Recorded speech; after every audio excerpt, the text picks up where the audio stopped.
وقت کی سب سے بڑی خوبی یہ ہے کہ وہ صرف مستقبل کے دروازے کو کھول کر رکھتا ہے، جبکہ ماضی کے دروازے کو مکمل طور پر بند۔ اب یہ آپ کو سمجھنا ہوگا کہ کہاں جانا ممکن ہے۔ باشعور ہونے کا ایک مطلب یہ بھی ہے کہ ہم خود کو نقصان نہ پہنچائیں۔ اگر ہم خود پر توجہ دیں تو شاید ہم باقی دنیا بھول جائیں۔ خیر یہی ہے کہ اپنے حصے کا دیا جلاتے رہیں۔ انتقام معاف کرنے کے عمل کو نہ سمجھنے کی وجہ سے لیا جاتا ہے۔ خود پر بھی نظر رکھیں، یعنی اپنے خیالات، باتیں اور عمل پر بھی غور کریں۔ بات بتانے کا فائدہ اس وقت ہوتا ہے جب دوسرا سمجھنے کی کوشش بھی کرے، اس لیے اگر ایسا نہ ہو تو پھر خاموش رہنا بہتر ہے۔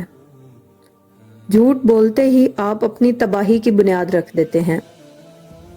نصیب لکھنے والا جب اللہ ہے تو پھر لوگوں کا اور دنیا کا ڈر کیسا؟ جس دل میں قوت برداشت ہے وہ کبھی ہار نہیں مان سکتا۔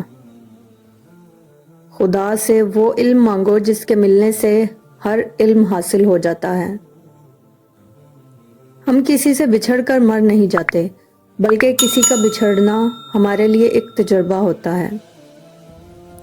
جب ہم کسی کو معاف نہیں کر پاتے تب پتہ چلتا ہے کہ اللہ نے حقوق العباد انسان کے ہاتھ میں ہی کیوں دیے، کیونکہ کچھ چیزیں انسان معاف نہیں کر پاتا، تو اس کے معاملے میں اللہ تعالیٰ نے بھی زبردستی نہیں کی۔